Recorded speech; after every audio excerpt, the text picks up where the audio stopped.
Welcome to Jomer's Kitchenette.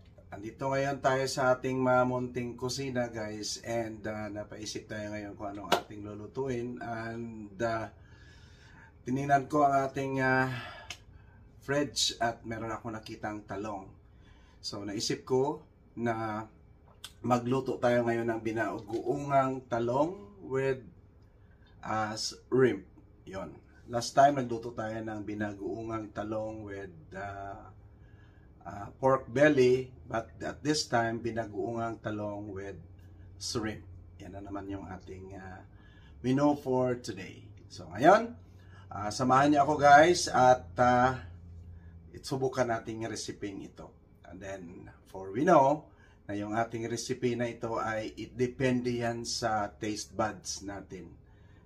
Lahat dito ay ini-estimate lang natin kung ano yung dinidikta ng ating taste buds. Yun yung ating mga nilagay sa ating niluluto. Okay? Samahan niyo ako at tuklasin natin kung paano natin mapasarap itong binagoongang talong. Let's go!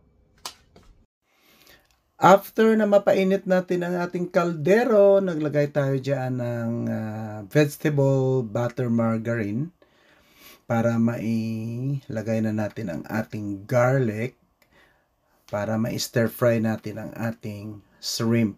Yan, konti mo ng garlic nilagay natin dyan, guys. Kasi lulutuin natin yung ating shrimp ahead of everything. Kasi itoppings na lang natin yan mamaya dahil ang shrimp hindi pwede natin siyang i-overcook. Kasi pag i-overcook natin, mahirap na siyang balatan. So, yan, inintay lang natin na maging lumabas na yung aroma ng ating garlic and maging brownish na siya ng konti at yun, nilagay na natin ang ating shrimp. Yan, hintayin natin na magkulay orange or kulay red na yung ating shrimp at ihaon natin yan at ihiwalay na natin siya at magsimula na tayong magluto ng ating talong. Yan, yung nilagay lang natin dyan ay yung ating black pepper. Yan, nagamit tayo ng dispenser na black pepper para fresh yung ating black pepper para mabango siya. At naglagay tayo ng Himalayan salt. Yan, salt and pepper sa ating shrimp. Yan, at continue natin siyang niluluto hanggang mapansin natin na ito'y iba na yung kulay. Ayun, ano kaya nilagay ko dyan? Salt pala yon. Naglagay tayo ng konting salt kasi yung Himalayan salt natin kanina ay paubos na. Yan, naglagay tayo ng konting chicken powder. Yon, at ihalo lang natin ulit hanggang yung kulay ng shrimp ay magiging orange na at ihiwalay natin yan, guys. Yon. Hintayin natin siyang umiba ang kulay. Yan, kasi yung dati nating niluluto, inilagay natin ay yung pork belly sa ating binagoongang talong. But this time, gumamit tayo ng shrimp. Ayan. Maganda yung shrimp natin kasi pantay-pantay yung laki at hindi naman siya masyadong maliit at hindi naman siya masyadong malaki. Tamang-tamang size para sa ating binagoongang talong. Ayun. Naglagay tayo dyan ng oyster sauce pala. Yun, kasi masarap kasi yung shrimp pag mayroong oyster sauce. Yun. Pwede na natin kainin yan. Nilagyan na natin siya ng kumpletong ingredients. Sa shrimp pa lang ay malasa na. Yun. At konting segundo na lang at pwede na natin siyang ihiwalay. Ihaon na natin yung ating shrimp and set aside bago tayo magsimula magluto ng ating talong. Yan, binagoongang talong. Ayun, at hintayin natin ang tamang panahon para maluto na yan at mailagay na natin sa separate na lalagyan. Yun. May nilagay pa akong isa dyan na sugar pala yun. Kunting brown sugar para dyan sa ating shrimp. Para may kunting namis-namis at alat at para masarap na. Ma-absorb na ng ating shrimp. Yun, at hiwalay na natin ang ating shrimp bago tayo mag-isa ng ating ingredients para sa ating talong. Yun. Yan, konti lang yung shrimp natin. Ilang piraso lang yata yan. Yun, sa the same na kaldero, hindi na natin hinugasan yan. Nagdagdag na lang ako dyan ng vegetable buttered margarine. Ayan yung gamit natin. Yan. Huwag na nating banggitin yung brand. Importante yan. Yung paborito ko kasi vegetable siya. Healthy. Yon. May lasa na yung kaldero natin dyan. That's why hindi ko na siya hinugasan. Dyan na lang tayo nagisa. At maglagay na tayo dyan ng ating mga susunod na mga ingredients. So naglagay na tayo dyan ng garlic. Ayan. Kailangan nating isabay yung ating ingredients sa ating buttered margarine kasi mabilis siyang masunog. Yan. So, gisa lang natin siya bago natin idagdag yung next ingredients natin dyan. Yon, for sure. Kung hindi ako nagkamali, ilagay na natin ang ating onion. So, ang ating onion, kalahating malaking onion yun ang nilagay ko kasi ang buong onion ay sobrang laki naman. At yan, igisa-gisa lang natin siya hanggang maging translucent na yung ating onion bago natin lagay yung ating susunod na ingredients. Yan, gisa-gisa lang in a few minutes at mailagay na natin ang ating next ingredients dyan. Yun, at as what I've said guys, na yung ating mga ingredients dito at sa mga timplada natin ay depende sa dinidikta ng ating taste buds. Kung maalat kang person, yan, you can add more salt. Pero kung hindi ka maalat na yung timpla mo, so you can adjust. Yan, naglagay tayo dyan ng black pepper.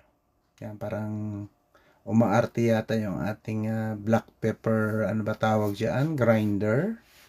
Yan. Naglagay din tayo ng konting soy sauce. Yan.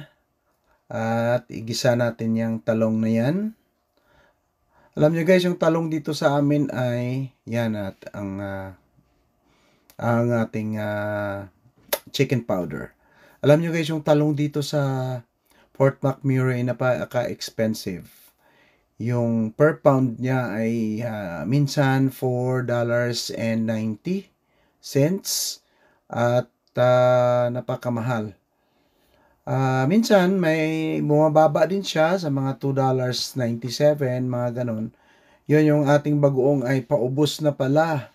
Pero may isa akong klaseng bagoong yan. Yung bagoong na yan, yan yung kasing ginagamit ko sa pangsahog sa mga niluluto ko kasi uncooked bagoong yon. Pero enough na yung ganong klaseng bagoong na nilagay ko kasi pag marami, maalat naman siya.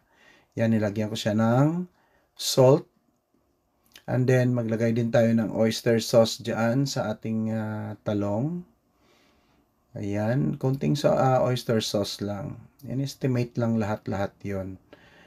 So, yan, ihalo-halo lang natin siya. Hindi tayo naglagay ng tubig dyan kasi tutubig yung talong. Kasi sinusok natin yan sa tubig after na hiniwa natin siya. Kasi sa kasanayan natin, hindi tayo naghiwa ng talong na hindi natin ibabad sa tubig kasi mayroon siyang discoloration. So, umiitim yung talong. So, kailangan natin siyang ibabad sa tubig. Yan, takpan lang natin siya ng saglit hanggat kukulo na siya. Ayan, kumukulo na. At idagdag na natin. Alam mo guys, nakalimutan kong igisa yung kamatis diyan. But no worries. Kasi halo pa rin natin yung ingredients na yung kamatis. Actually, gustong-gusto ko na hindi siya igisa dahil yung kamatis ay nag-sauce kaagad. So, that's ma-overpower niya yung ating garlic doon. So, that's why na hinihiwalay ko yung kamatis sa pagisa. Especially sa mga meat, sa karne. Kasi nasusunog na yung sauce niya, yung karne hindi pa luto. That's why na hinihiwalay ko siya. Sa mga sinigang, hindi ko rin siya sinasabay sa mga in the middle of my cooking ko siya nilagay. Ayan, naghiwa tayo ng siling pang sigang. Ayan yung nilagay ko dyan. Hindi siya masyadong maanghang, but it helps sa ating niluto na bumango siya. Ayan, so hindi siya masyadong maanghang. Meron tayo dyang hiwalay na sili para konting anghang or konting kick. Ayan, naglagay tayo ng 3 pirasong sili na maanghang siya, pero hindi ko na siya hiniwa para hindi tayo mabigla sa kanyang lasa. Naglagay din tayo dyan ng green onion. Ayan, para maging kumpleto na yung ating nilutong binagoongang talong. For sure, everybody will like this. Ayan, parang nag-thumbs up na yata ako dyan. Ibig sabihin, patapos na ang ating pagluluto ng binagoongang talong. Mabilis lang yan, guys. Ayan, guys, mayroon tayong Facebook page. Sa Facebook, yan yung Jomer's Kitchenette. Yan, hanapin lang ninyo dyan sa Facebook. At pwede kayong mag-join dyan sa ating Facebook page sa Jomer's Kitchenette. And then, ang ating YouTube channel, of course, dyan sa YouTube, yan, Jomer channel, yan ang hindi pa nakasubscribe. Please do subscribe na kasi libre naman yan, wala namang bayad ang ating pag-subscribe. And of course, palagi nating i-click ang notification bell para updated tayo sa mga susunod nating mga video dito sa ating YouTube channel. Maraming salamat sa inyo guys sa patuloy niyong pagsuporta sa Jomer channel. Ayan, at nilagay na natin sa yahong umangkok ang ating nilutong binagoong talong at nilagay na natin na toppings ang ating shrimp. Parang may konting presentation naman dyan. Kaming dalawa lang kasi ni Mrs. kumain yan, pero ganun talaga ako pag nagluluto. Kailangan kong medyo may plating naman yung konti ba para gaganahan din tayo sa pagkain kahit kung pinapaganda natin yung luto para sa iba, bakit natin hindi pagandahan at pasarapan ang ating sarili. Yan, nilagay natin yung konting sabaw ng shrimp. And of course, yung natirang sa sabaw din ng ating nilutong binagoong ang talong, yan, hinalo din natin dyan. Sayang kasi guys na hindi natin siya idagdag dyan. So, yun. Sa tingin ninyo guys, masarap ba itong niluto natin binagoong ang talong with shrimp? Just comment down below kung saan po humantong itong ating video. Kung saan kayo nanonood, yan, just comment down below. Yan, maraming salamat at God bless everyone. At sa susunod naman nating video. Salamat!